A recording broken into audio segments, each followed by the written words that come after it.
Percy Jackson and like save two people from the lake one, like the lake episode. Or I'm watching too much TV. From the lake like challenge. He saved Fleur's sister as well. Like that's such like a Percy Jackson thing to me. Like the will to like not be able to like save yourself to save others.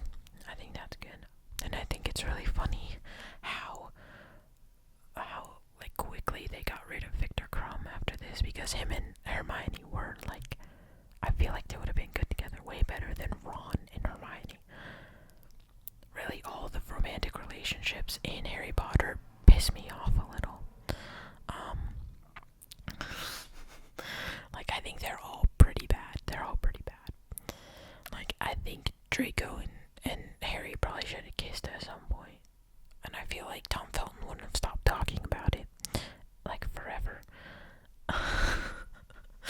So, but yeah, I watched Harry Potter because also I didn't know how long that movie was. Like they start like the Triwizard final, like where it's the maze, and there's still 45 minutes to go. Like the movie is 2 hours 40 minutes or something like that. I was like, Oppenheimer length movie for Harry Potter, dude, that's crazy. I think Chamber of Secrets is longer, but that one, it has better content.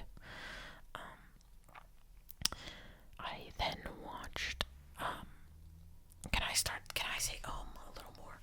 I then watched Diary of a Wimpy Kid because it's almost October, and for October, I'm gonna be watching, hopefully, a Halloween movie every day. And so to start me off, I obviously had to watch one of the best Halloween movies of all time, Diary of a Wimpy Kid. Because if you don't know, in Diary of a Wimpy Kid, at one of the points in time, it is Halloween, and Greg and I was about to say their real names like IRL. Greg and what's his friend's name? I keep wanting to say Heffley. It's not that. It's like Greg and hello. Oh my god, this is gonna make me mad. Alright, hold on. Okay, his name is Rowley. Okay. That took me so long. I had to search it up. But Greg and Rowley go out trick-or-treating together. And they go to like the rich neighborhoods, which is exactly what my family used to do. Like we used to live in a trailer park, right? So we wouldn't go trick-or-treating in the trailer park. We'd go and drive to like where my friends lived in like the rich part by our school instead. And like you'd get good candy. My friends handed out like one time me and my friend had a sleepover on Halloween, so we were the ones giving out the candy. Sorry about that. We were the ones giving out the candy. So they went to Costco and they got like the king size, and we were just handing them out. I was like, this is wild. I'm about to have the biggest stomach ache of my life later. That was also the Halloween where we watched, I forget what it was called. It was like the Autopsy of Jane Doe or something. And then the new Pet Cemetery. We watched both of them in one night, and we were young, so obviously wouldn't recommend that to like anyone. But we had fun, and I don't really get scared from horror movies. Like that's why I like watching them is with other people. So like when other people get scared, like I can always like see them coming. And it was fun to watch Pet Cemetery with my friend because she's very animated. But anyways, in Diary of a Wimpy Kid, I said ramble and I meant it. In Diary of a Wimpy Kid, they go to the rich neighborhoods, and like I don't know how it happens, but like they cause this like asshole teenager guy with a big truck to like crash and like scrape the paint off like his front end. Like I don't remember how it happens, but somehow they caused that. And so like for the whole rest of the movie, they're like keep encountering this teenager, and like eventually it leads to them having to eat the cheese, or Rowley eats the cheese, Craig takes the blame. And that's like first time you see Greg being like a good guy. But yeah, I had fun watching that one as well. And then I watched the, what's it called? The High School Catfish Unknown Number documentary on Netflix. And I was shocked at the perpetrator, who was doing it. I thought that was crazy, but I don't think they went far enough into it. They reveal who has been the catfish, who's been texting these kids insane things, insanely gross things, and they tell you who it is, and you're like,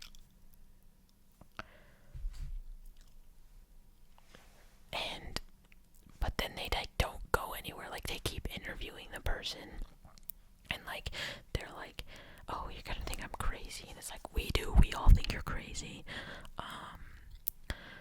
But they didn't delve into it. They didn't delve into the why. They didn't delve into the sentencing. They didn't delve into why would you do that? The relationship between the kids and this person is one that you would never think would do this to the other. Obviously, I read a Letterboxd review that was my gob has never been more smacked, and I think that sums it all up. And I said my Letterboxd review was what the fuck, but yelled like Brittany Broski, what the fuck, like that.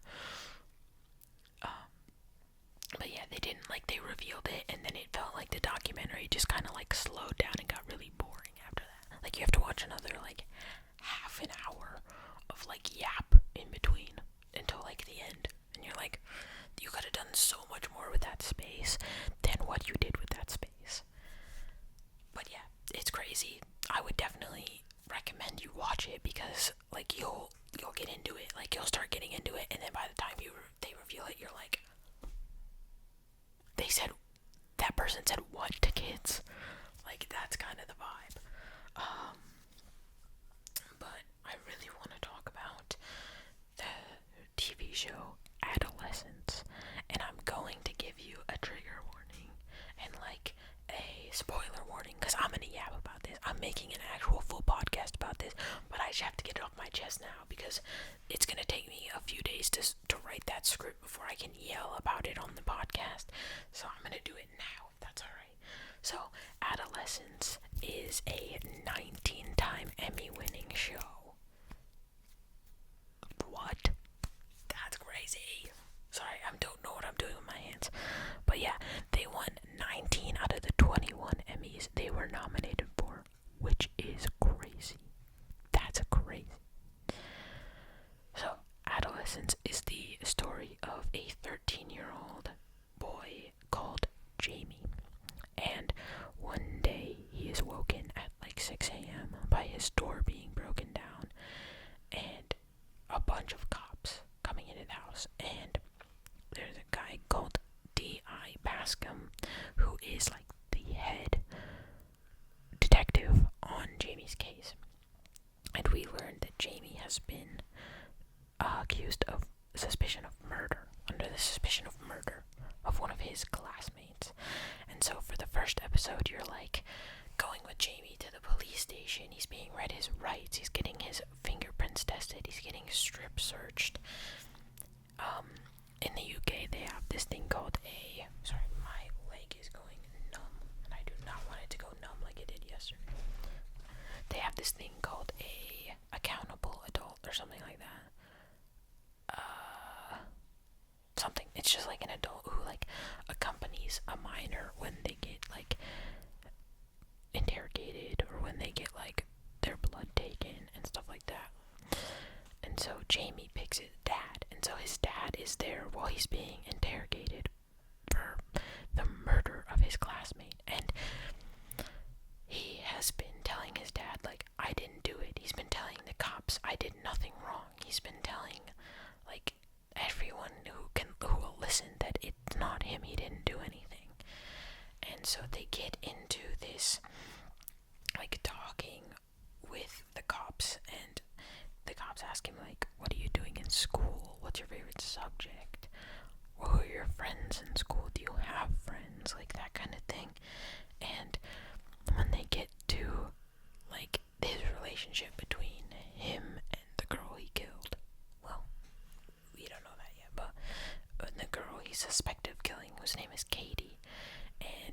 seems like they were internet friends, right? Like, she comments on his Instagram and stuff like that, and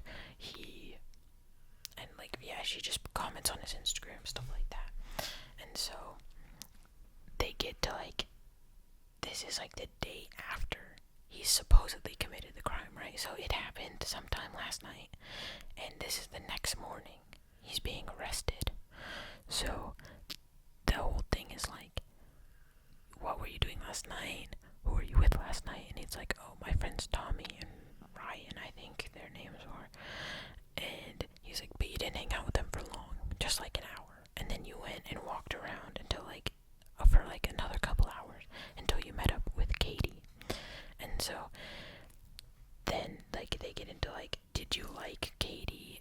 Do you feel attracted to women? Stuff like that.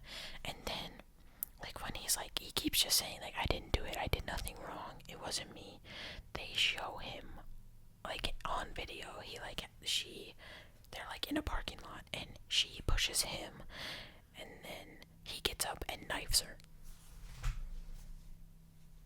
Oh, so he's a manipulator and he's lying. Oh. And he's like, but I did nothing wrong. And then the episode ends after that. They show the video to him, his dad, and the lawyer of him killing the girl in the parking lot. And the way it's crazy. And then it ends with his dad crying and being like, what have you done? What have you done? And then the second episode is the D.I. Bascom, who is the lead detective, like I said, going to the school that Jamie attended, or attends, I don't know how that works in the UK, probably attended, in past tense. He goes and talks to Katie's best friend, and obviously she's upset, she's not having it, she doesn't want to talk to the police because her friend just died. Valid. Very, very valid. And so D.I. Bascom goes and talks to Jamie's class about, see if he can, learn anything. And then he goes and talks to some of the older kids, year 10s or something. And it just, he doesn't really get anything until he, what is the word I'm looking for? So D.I. Bascom's son actually goes to the same school that Jamie did, and so his son Adam pulls him aside and is like, can I talk to you in private? And so they go and they talk in a classroom, and he's like, you know how you were talking about how Jamie and Katie were friends online? Well, they're not. She might have commented on his posts, but she was bullying him, making fun of him. These emojis don't mean what you thought they meant. One was a red pill, one was calling him an incel, Andrew Tate, stuff like that, telling him he'll be a virgin forever, stuff like that. And so that's the big plot thing of this episode. I feel they could have cut out some stuff of this episode.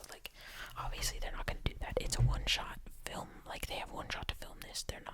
They're making it as long as they need to make it. I just felt this episode really didn't other than knowing that Jamie is now he was considered an incel, stuff like that, by people at his school. Other than that, I couldn't really tell you what happened in this episode. I could, but it's not important. So then the third episode, Jamie, it's 7 months later. So the first two episodes were day 1 and day 3. And then Jamie, 7 months later, is in a mental institution, and he's being interviewed by a psychologist who is gonna write a, what do you call it, a dissertation. I don't know how to explain it. She's gonna write a profile detailing what his mental state was or is for the court. And so they get into it, and this, I'm telling you, is one of the best episodes of television I have ever seen in my life. It's literally 4 people in this whole episode or something. The one security guard with the cameras, the one security guard outside the room, and then Jamie and the psychologist. And oh my god, oh my god. He at first is like angry at the psychologist because she's asking him like weird things. Because he's been interviewed by a psychologist before this who was like asking him, quote, easier questions, and she's like trying to get a level deeper than that, and so he's like getting annoyed at her that she's asking all these questions. And I can't explain how good of an actor Owen Cooper is. Like, he's 15, younger when this was filmed, but the way he understands the nuances of Jamie's character is crazy, because he has been sort of controlled by the Andrew Tate of it all, like the manosphere, the red pill, the like, you shouldn't take orders from women type thing, like, right?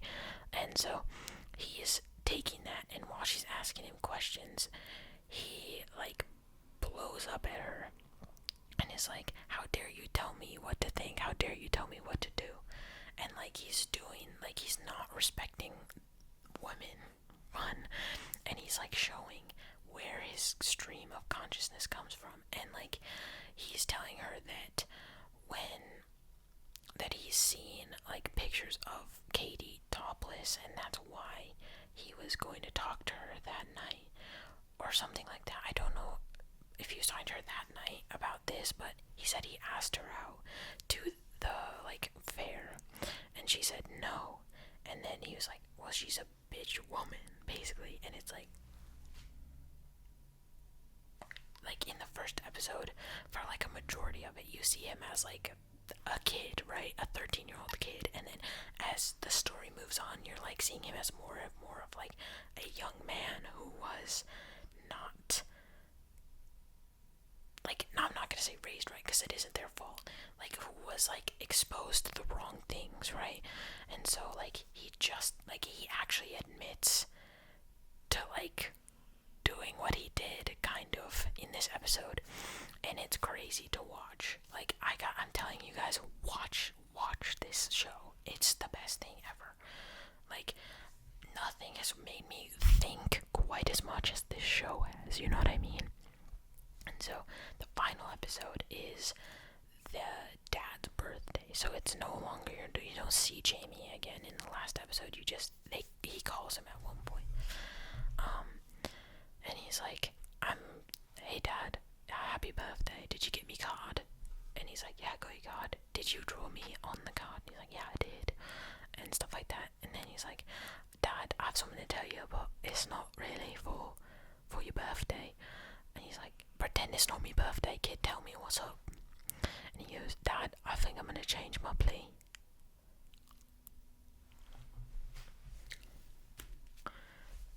I think I'm gonna plead guilty. And then after that is like the three other Miller family members reconciling, and like you see the parents at one point, they're like, how did we raise him? He's like, and like taking that pain that this caused every part of their family, and like internalizing it. And then the daughter comes in because they were gonna go to the cinema, and then they talk, and like they're like, oh, actually we won't go to the cinema, we'll order some takeout, we'll rent a movie at home. And they're like having a familiar like rebonding after like all that's happened, all that Jamie's done to them, that they're making a new family unit, just the three of them. And then like they go from like, how did we make him, to we have her. And it's like, because it's like, yeah, he did this horrible thing, and this has taken up your lives for the last, I think it was 13 months was the last episode, like, timeline. He has taken up your life for the last 13 months. Like, every, like, thought you thought is of this. And so, moving on, you're gonna choose your daughter, you're gonna move on with her, you're gonna make her the priority. And I was like, that is so beautiful. And then it ends with the dad finally going into Jamie's room and crying and on the bed, and he goes, and he has like a stuffy that is probably Jamie's, and he goes and he tucks the stuffy in, and he kisses it on the forehead, and he goes, "I should have done better, son." And then it cut to black. When I tell you, I watched this all at like from 10 p.m. to 2 in the morning, and I cried. I like had to go outside after like watching this movie. It was 2 a.m. and I had to like sit and look at the stars and just like think, because this movie, this show is crazy. I understand why it won the 21 or the 19 Emmys. Like I was like, oh, they won a bunch of stuff, I should give it a try. Oh my god. Like, this is like, I'm literally having to write this script right now because I'm like, I can't not talk about this. This show is insane. So I would 10 out of 10 recommend it. Like, and like, it all being filmed in one shot. That's crazy. Shouts out Phil Barantini. Shouts out the guy who is the cinematographer. Like, I could not imagine. You guys are crazy. But yeah, thank you guys for watching. Let me know what you want to see tomorrow, and I'll see you